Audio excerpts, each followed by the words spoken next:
হৈমন্তী, তোকে আমি কি বলেছিলাম মনে আছে তো? আজকে যদি বিয়েটা ক্যান্সেল হয়, যদি পাত্রপক্ষ এই বাড়ি ছেড়ে চলে যায় বিয়েটা না করে, তাহলে 7 দিন সময় আছে তোদের হাতে। 7 দিনের মধ্যে তোদেরকে কিন্তু এই বাড়ি ছেড়ে চলে যেতে হবে। হ্যাঁ, এই বাড়িতে কিন্তু তোদের আর আশ্রয় হবে না।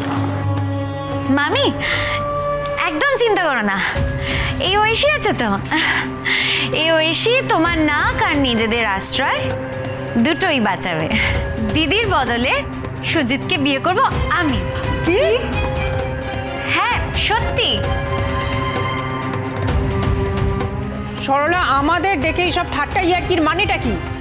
যে মেয়ের বিয়ে ঠিক হয়ে গেছে তার সম্বন্ধ দেখার কি দরকার আমি তো বুঝতে পারছি না।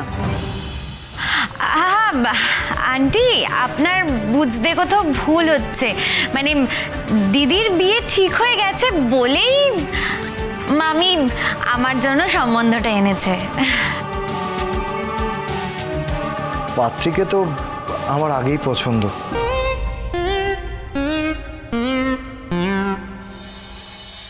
না বাবা, এই সিঁদুরটা ধরো, দিয়ে এর সিঁথিতে পুড়িয়ে দাও।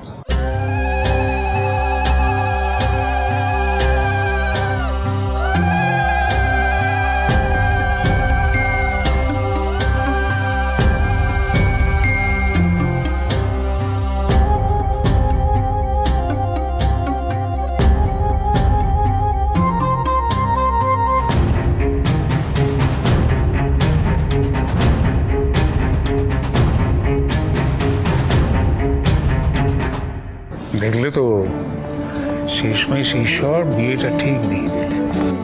কথায় বলে শেষ ভালো যার সব ভালো তার। বেশ ক্যাচি লাইন তো। আমি ভাবছি সোশ্যাল মিডিয়ায় ক্যাপশন দেব।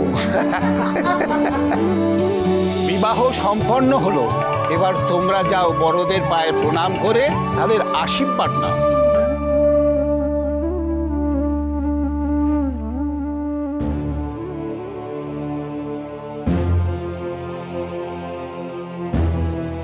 আরে বাবা, তুমি এসো না। বড় বৌদি, আমি বলছি তো বিয়ে হয়ে গেছে, তুমি এসে বরকনেকে আশীর্বাদ করবে না?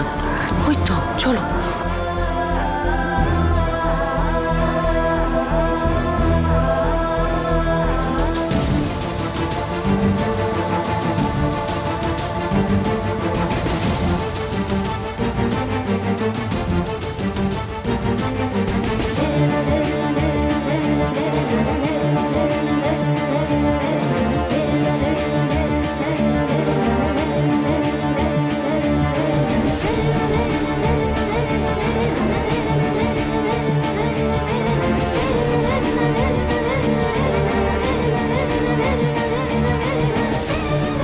জন্ম সিদ্ধির সিঁদুর যেন অক্ষয় থাকে মা।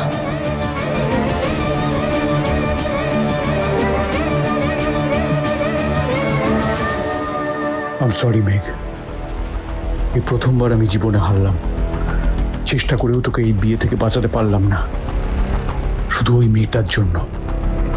এলা বোস কি করে, কোথায় থাকে, ওর সম্বন্ধে সব ইনফরমেশন আমার চাই মৈনাক, ASAP। মিলন হবে কতদিনে? সোম থেকে রবি প্রতিদিন রাত 9:30টায় স্টার জলসায়।